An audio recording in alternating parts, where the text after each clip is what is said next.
You don't just think too much. You relive things that are already over like they're still happening. A conversation from yesterday, still playing. A mistake from years ago, still bothering you. A situation that never even happened. You've already imagined it 20 different ways.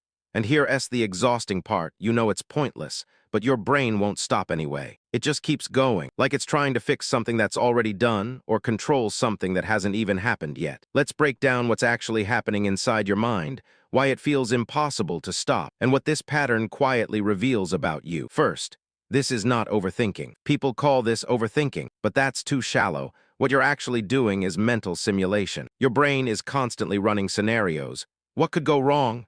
What did I miss? What should I have done better? This isn't weakness. It's a pattern recognition system running without limits. The problem, it doesn't know when to stop. Second, your brain is always on. There's a system in your brain called the default mode network. It activates when you're not focused on the outside world. For most people, it slows down. For you, it builds, it replays conversations, creates imaginary situations, analyzes everything. So even when you're resting, your brain is. Third, this was trained. This didn't start randomly. It was learned.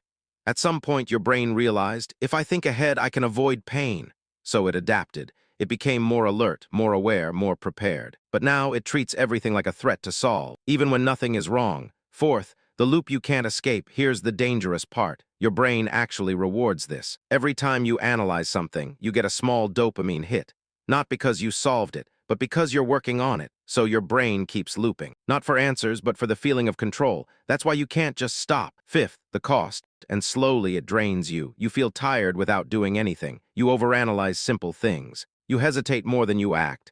You start living more in your head than in your actual life, because your mind wants certainty, but life doesn't give it. Sixth, the shift. So how do you fix it? Not by forcing your brain to stop. That doesn't work. Instead, create distance.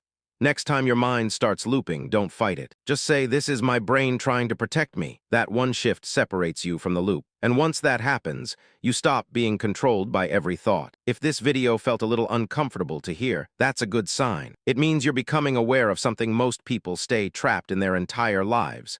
So don't ignore this. Start noticing your patterns. Because the moment you become aware of your mind is the moment it stops controlling you. And if you want to understand your psychology on a deeper level, stay here and subscribe, because what you learn next might change how you see yourself completely.